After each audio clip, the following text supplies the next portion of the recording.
4 से लेकर 12 तक दिल्ली हरिद्वार हाईवे पूरे तरीके से किसी भी गाड़ी का आना जाना नहीं होगा।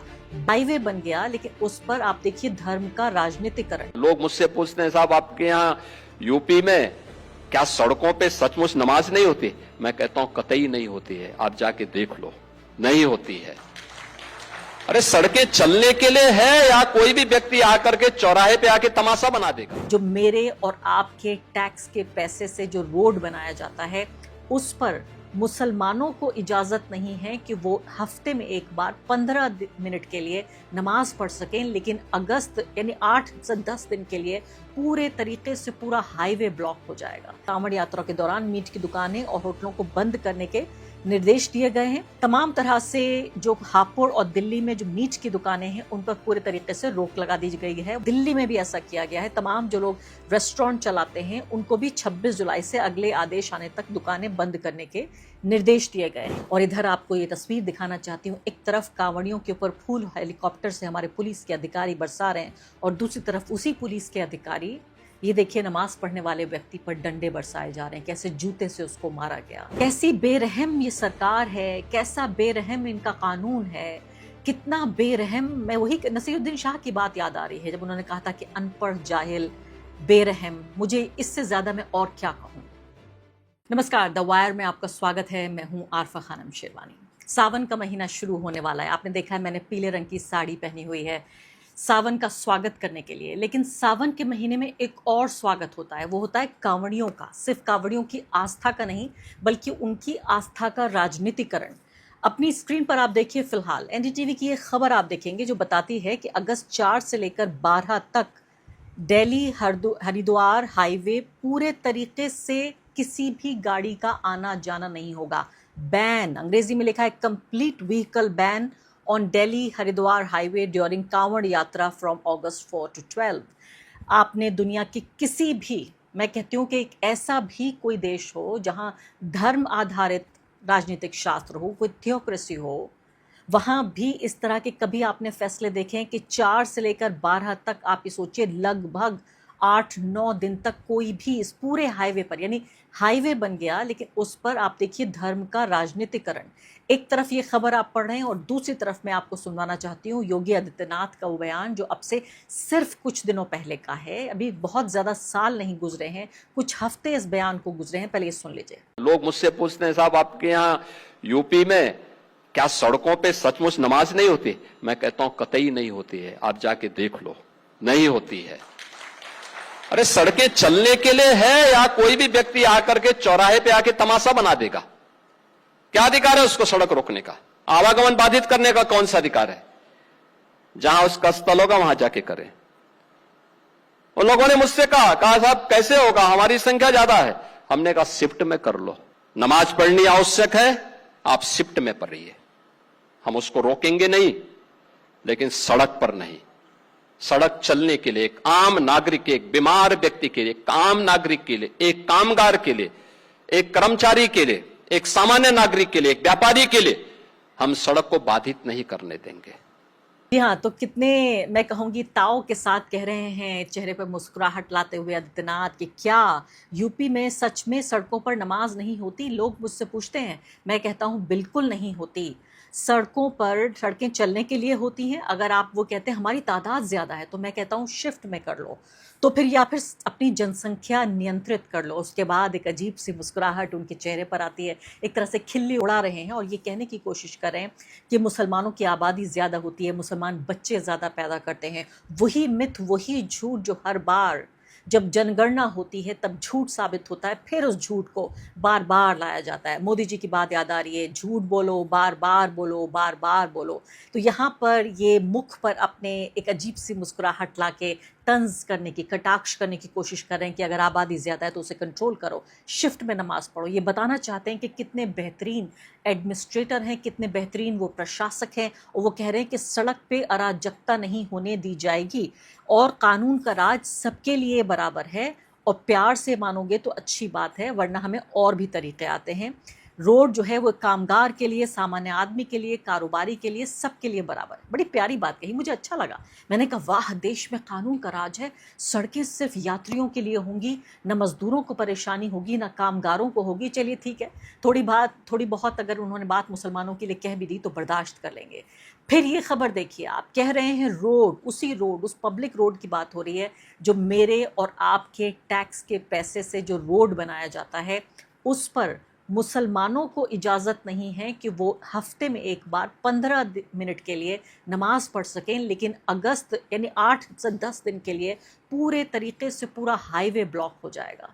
कभी सुना है आपने दुनिया के किसी पर्दे पर, और ख़ासकर वो देश जो अपने को विश्व गुरु बता रहा है, धर्म के आधार पर आप इतना अंधा गैर कानूनी कदम उठा रहे हैं और कह रहे हैं फ़ख्र के साथ, गर्व के साथ कि देखिए हम जो है वो किसी के साथ भेदभाव नहीं करते, कानून सबके लिए बराबर है, कानून का राज है। बल्कि अभी जो चुनाव आने वाला है उसमें भी आदित्यनाथ जी सीधे आके वोट मांगेंगे और कहेंगे मैं तो बहुत बेहतरीन एडमिनिस्ट्रेटर हूँ, मेरा प्रशासन कितना बेहतरीन है। और इतना ही नहीं, रुकिए अभी, सुनिए ज़रा, अब आगे क्या होगा ये सुनिए। सिर्फ इतना ही नहीं है कि रोड ब्लॉक होगा, अब आगे सुनिए क्या होने जा रहा है। तमाम तरह से जो हापुड़ और दिल्ली में जो मीट की दुकानें हैं उन पर पूरे तरीके से रोक लगा दी गई है, वो अपने सामान नहीं बेच सकते। उत्तर प्रदेश के हापुड़ में प्रशासन ने 26 जुलाई से अगला आदेश आने तक मांस, मछली, अंडा और किसी भी तरह के जो नॉन वेज खाना है उनकी दुकानों को बंद रखने का आदेश दिया है। डिस्ट्रिक्ट एडमिनिस्ट्रेशन क्या कह रहा है? फैसला कांवड़ यात्रा को शांतिपूर्ण और सौहार्दपूर्ण ढंग से कराने के लिए लिया गया है। आदेश का उल्लंघन करने वाले दुकानदारों के खिलाफ सख्त कानूनी कार्रवाई की चेतावनी दी गई है। हापुड़ पुलिस लगातार निगरानी कर रही है। होटलों और बाकी खाने पीने का जो चीज़ें हैं उनका निरीक्षण किया जा रहा है। ऐसा लगता है कि कोई आपातकाल जैसी स्थिति है, यानी जैसे भारत के संविधान में ये लिख दिया गया है कहीं कि नॉन वेजिटेरियन खाना बेचना और खाना खरीदना ये सब एक गुनाह हो गया है। आप सोचिए, लोगों के खाने पीने की आदतों को किस तरह से जुर्म बनाया जा रहा है, क्रिमिनलाइज करने की कोशिश हो रही है।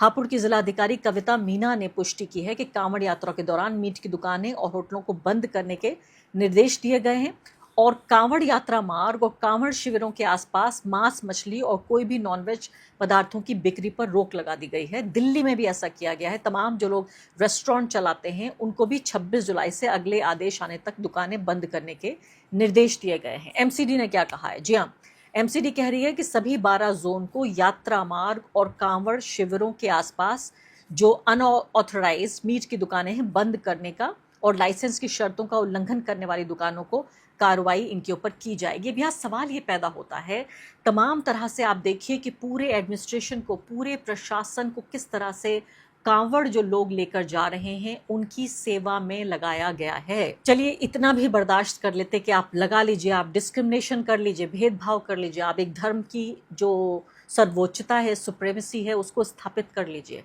लेकिन आप तो यहाँ सज़ा दे रहे हैं उन लोगों को, पहली बात जो मीट खाते हैं, दूसरी बात जो मीट बेचते हैं, तीसरी बात मीट के कारोबार से जुड़े हुए, यानी जानवरों के पालन पोषण से जुड़े हुए, दूध के कारोबार, मीट के कारोबार से जुड़े हुए ज़्यादातर लोग कौन हैं? दो तरह के लोग हैं। एक तो हैं गरीब मुसलमान और दूसरे हैं गरीब तथाकथित पिछड़ी जातियों के लोग। आप इन दोनों को सज़ा दे रहे हैं। जब आप इतने लंबे वक्त तक, 2-4-6 घंटे की बात नहीं है कि आप एक शाम के लिए दुकान बंद कर दीजिए, आप सोचिए कितने दिनों के लिए, 26 जुलाई से लेकर आने वाले अगले आदेश तक। कैसी बेरहम ये सरकार है, कैसा बेरहम इनका कानून है, कितना बेरहम। मैं वही नसीरुद्दीन शाह की बात याद आ रही है जब उन्होंने कहा था कि अनपढ़, जाहिल, बेरहम। मुझे इससे ज़्यादा मैं और क्या कहूँ। पूर्व IAS अधिकारी आशीष जोशी क्या कह रहे हैं, उनको सुनिए। वो कह रहे हैं बंद करो ये नॉनसेंस, हर साल आम नागरिक क्यों सताए जाएं।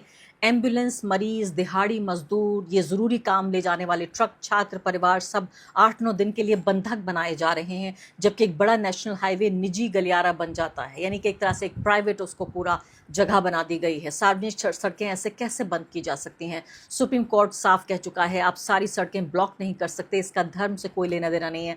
आप अपना धार्मिक कार्य करो लेकिन सड़कें बंद करके नहीं। राज्य हमेशा इसमें दखल दे सकता है। अब यहाँ सवाल यही पैदा हो रहा है कि किस तरह से अपनी निजी जायदाद बनाने की कोशिश हो रही है कि धर्म के आधार पर भारत का संविधान कहता है कि आप कोई भी भेदभाव नहीं कर सकते। और नमाज से याद आया, नमाज सिर्फ सड़कों पे नहीं, आप सोचिए, इस गांव की घटना आपको बता रही हूँ यहाँ पर, किसी का ये मकान था और इसका ओनर भी मुसलमान ही था, उसके घर के अंदर नमाज हो रही थी, रमज़ान की ये घटना है, उस पर भी पुलिस में जाके केस दर्ज कर दिया गया और लोगों को बाकायदा गिरफ्तार कर लिया गया। यानी किसी के घर में बंद पड़ा हुआ घर था, उसने अपने घर की चाबी दी कि आप यहाँ पर मस्जिद नहीं है तो आप रमज़ान में यहाँ नमाज अदा कर सकते हैं। तो वहाँ पर भी गाँव में भी उन लोगों को पहले अरेस्ट किया गया, फिर किसी जज साहब को तरस आ गया और उसके बाद इनको छोड़ा गया। इसके अलावा कई बार ऐसा हुआ है लोग अपनी पार्किंग तक में नमाज नहीं पढ़ सकते। इसके अलावा कई बार ऐसा हुआ है लोग छत पे नमाज नहीं पढ़ सकते।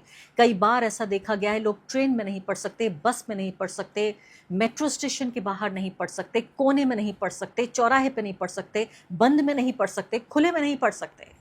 आप सोचिए, और इस तरह की तमाम घटनाएं ये कोई ऐसा नहीं है कि बनाई गई हैं, इनकी बाकायदा खबरें छपी हुई हैं कि नमाज पढ़ते हुए लोगों को ऐसे निशाना बनाया जाता है जैसे कोई जुर्म हो रहा है, कोई किसी का कत्ल कर रहा है, कोई चोरी कर रहा है, डाका डाल रहा है। तो एक तरफ नमाज को क्रिमिनलाइज किया जाता है। पश्चिम बंगाल में भी सरकार बनने के एक हफ्ते के भीतर ही जो पहली नमाज जो हो रही थी ईद की, उसमें देखिए किस तरह से कहा गया कि इस खास जगह पर अब ईद की नमाज की इजाज़त नहीं होगी। इसके अलावा मुंबई की घटना आपको बताती हूँ कि मस्जिद के अंदर योगा किया गया, यानी बाहर सड़क पर, यानी मस्जिद के बाहर आप योगा कर सकते हैं क्योंकि आप जो है मुस्लिम मंच यानी कि आरएसएस की जो मुस्लिम ब्रांच है, अगर आप उससे जुड़े हुए हैं तो आप योगा कर सकते हैं, लेकिन अगर आप नमाज पढ़ेंगे तो आपको क्रिमिनलाइज किया जाएगा।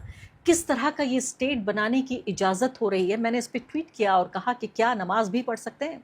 आपने 8-9 दिन के लिए आपने पूरा का पूरा एक हाईवे ब्लॉक कर दिया है। उसमें आप सोचिए कि कोई मरीज़ भी जा रहा होगा, कोई बुज़ुर्ग भी जा सकता होगा। अगर हाईवे की ज़रूरत ही नहीं थी तो आपने बनाया क्यों था? आप इस तरह के भी लोग हो सकते हैं जिनको बहुत ज़रूरत हो, इमरजेंसी हो, किसी को इम्तिहान देने जाना हो, किसी की जान पे बनाई हो, कोई गर्भवती महिला हो, लेकिन सबको किनारे रखकर आप देख रहे हैं राजनीति किस तरह से परवान चढ़ रही है। और ख़ासकर ऐसे में मैं तो याद आ रहा है मुझे कि कांवड़ जो हैं ले जाने वाले लोग, कांवड़िया जिन्हें कहा जाता है, उनके पैर धोकर हमारे बड़े बड़े पुलिस अधिकारी पैर धो रहे थे। हमने ये देखा कि उनके ऊपर हेलीकॉप्टर से फूल बरसाए जा रहे थे। और इधर आपको ये तस्वीर दिखाना चाहती हूँ, एक तरफ कांवड़ियों के ऊपर फूल हेलीकॉप्टर से हमारे पुलिस के अधिकारी बरसा रहे हैं और दूसरी तरफ उसी पुलिस के अधिकारी, ये देखिए, नमाज पढ़ने वाले व्यक्ति पर डंडे बरसाए जा रहे हैं, कैसे जूते से उसको मारा गया। ये सब कुछ भी देखा है, हम अपनी आंखों से देख रहे हैं। इतिहास देख रहा है, इतिहास लिखा जा रहा है कि एक ख़ास समुदाय को परसिक्यूट करने की, क्रिमिनलाइज करने की कितनी बदतरीन कोशिश ये प्रशासन कर रहा है। आप सोचिए उन तमाम लोगों की रोज़ी रोटी के बारे में, जिनके बच्चों को खाने के लिए नहीं मिलेगा, मेज़ पर वो लोग खाना नहीं लगा पाएंगे। इतने गरीब लोग होते हैं। अगर आप में से वो लोग हों या जिन्होंने उनसे बातचीत की हो तो आपको पता होगा कि रोज़ खाना और रोज़ कमाना, यानी मीट की दुकान आज खुलेगी तो घर में खाना जाएगा, अगर दूध की दुकान खुलेगी तो घर में खाना जाएगा, बच्चे की फीस जाएगी। तो एक तरफ बच्चे भूखे मर रहे हैं दूसरों के, यानी पूरे हफ्ते 10 दिन तक मरेंगे, और दूसरी तरफ आप धर्म की राजनीति कर रहे हैं जो सीधे तौर पर संविधान विरोधी है। अंधेर नगरी चौपट राजा, इससे ज़्यादा और इससे आगे अब और क्या कहूँ। द वायर के और वीडियोस देखने के लिए सब्सक्राइब करें और बेल आइकन पर क्लिक करें। स्वतंत्र पत्रकारिता की आर्थिक मदद करने के लिए डिस्क्रिप्शन में दिए गए लिंक पर जाएं और अपनी राशि चुनें।